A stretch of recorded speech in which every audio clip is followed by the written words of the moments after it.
কেন্দ্ৰত কাৰ চৰকাৰ? বিজেপি চৰকাৰ। ৰাজ্যৰ কাৰ চৰকাৰ? বিজেপি চৰকাৰ। কাউন্সিল কোনে চলাই আছে? কাউন্সিলৰ ভিতৰতো বিজেপি আৰু UPPL আছে। তেওঁলোকে যোৱা 10টা বছৰৰ পৰা শাসন চলাই আছে। যোৱা 10টা বছৰ ক্ষমতা তেওঁলোকৰ হাতত আছে। এতিয়া আপোনালোকে ভাবি চাওক, যোৱা 10টা বছৰত তেওঁলোকে দুখীয়া মানুহৰ কাৰণে কি কৰিব পাৰে? আজি এই প্ৰখৰ ৰ'দৰ তলত প্ৰথমতে আমাক পানী খোৱা, বহুতো পানী খাবলৈ আজি বটল বিচাৰি আছে। কিন্তু আজি আপোনালোকে নিজে জানে, মোতকৈ বেছি ভালদৰে জানে যে আজি এই পানী যোগান আঁচনি, জল জীৱন আঁচনি অসমৰ ভিতৰত আটাইতকৈ কলংকিত আঁচনি। মাত্ৰ পাইপ আছে কিন্তু পানী নাই। এয়া হ'ল বৰ্তমানৰ অৱস্থা।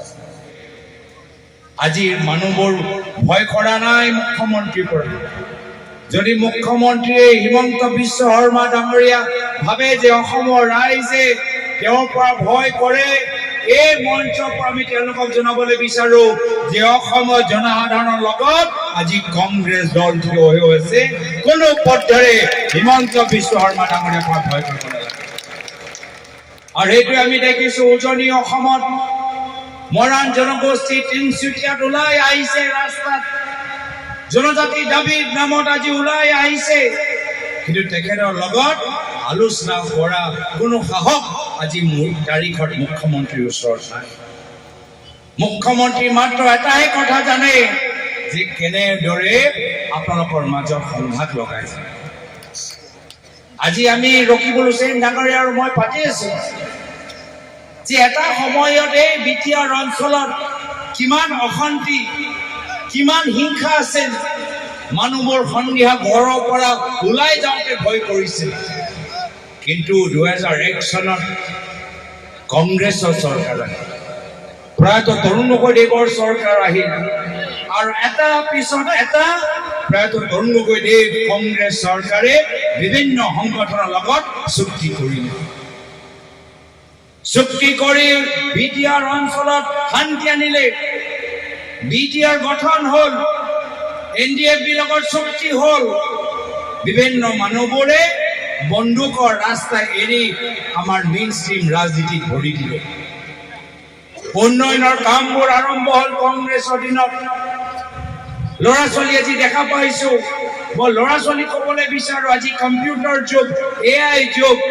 আমাৰ দিনতে কংগ্ৰেছ চৰকাৰ সময়ত মেট্ৰিক পৰীক্ষাত ফাৰ্ষ্ট ডিভিজন পোৱা ল'ৰা ছোৱালীবোৰ বিনামূলীয় কম্পিউটাৰ কংগ্ৰেছৰ পৰা পাইছে। এয়া আছিলে আমাৰ চিন্তাধাৰা যে কেনেদৰে নৱপ্ৰজন্মৰ মাজত আমি শিক্ষা পোহৰ লৈ যাব পাৰো।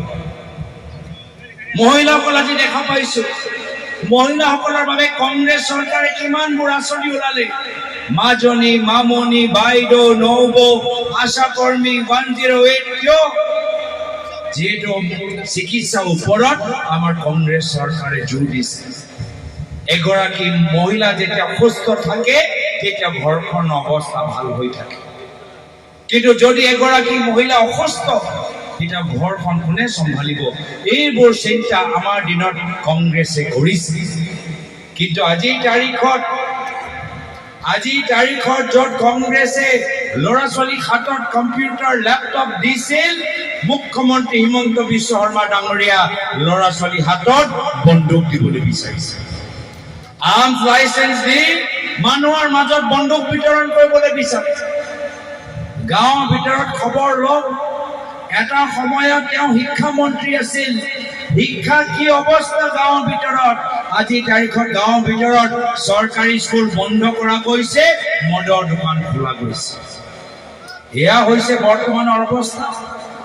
আমি কংগ্ৰেছ দলে বিচাৰো যে নৱপ্ৰজন্মৰ হাতত স্কলাৰশ্বিপ থাকক, স্পৰ্টছৰ প্ৰতিযোগিতাত ভাগ লৈ তেওঁলোকৰ হাতত মেডেল থাকক। এয়া হ'ল আমাৰ চিন্তাধাৰা।